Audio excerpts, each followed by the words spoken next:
don't engage with them anymore. Just take the win, Farah. Halika na.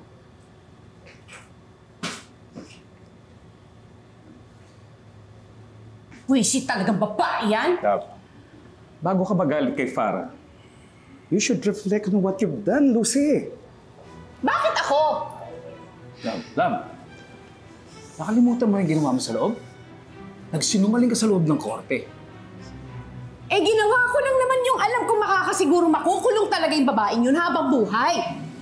Well, hindi iyon ang nangyari. Ikaw ang nawalan ng credibility sa korte. At maaari kang makasuhan dahil sa ginawa mong yan. Pero ipagtatanggol niyo pa rin naman ako, hindi ba, attorney? Paprotektahan mo pa rin ako, di ba, Darius?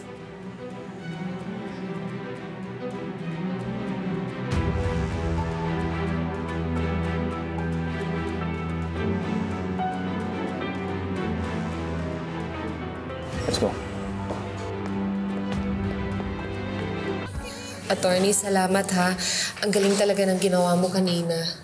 I was just doing my job, Farah. Pinahamak din talaga ni Lucy ang sarili niya.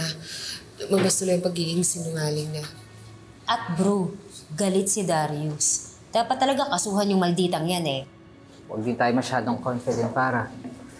Tandaan mo, hindi lang isang kasong sinampan nila laban sa'yo. Alam ko naman po, attorney. May attempted homicide case ka pang haharapin para dun sa pagpasok mo sa bahay ng mga rigor at sa pananakit mo kay Lucy. Maswerte na tayo kung mapapababa natin itong kasong to sa physical injuries. Pero titignan ko kung ano pa yung pwede natin gawin.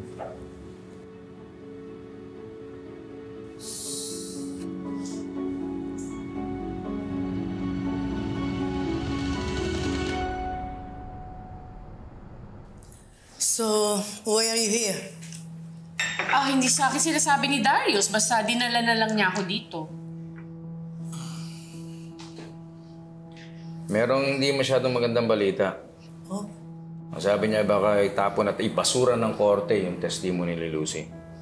At saka baka ma-disqualify siya as witness. Ano? Nagulat ka pa. Ikaw yung nagsinungaling sa korte, di ba? Pinaalala din sa akin ni attorney na pakagawa ng paraan ng kalaban na ibaba sa physical injury yung kaso natin na attempted homicide kay Farah. Ang lakas ng loob ng babaeng yan? Ayaw niya talaga tayong patahimikin? Sumusobra na siya, ha? Pwede ba, Lucy? Tama na kabubungangan mo dyan. So unlike you. Tama na kita. Walang ibang dapat sisihin kundi ikaw. Dahil sa maling testimony mo, lahat tayo apektado. Oh. Siyempre, ako na naman ang pagbubuntunan nyo ng galit nyo.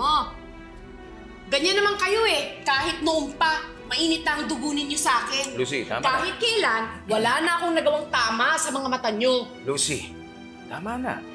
Kailan ka ba natutong magsalita ng ganyan kay Mamita?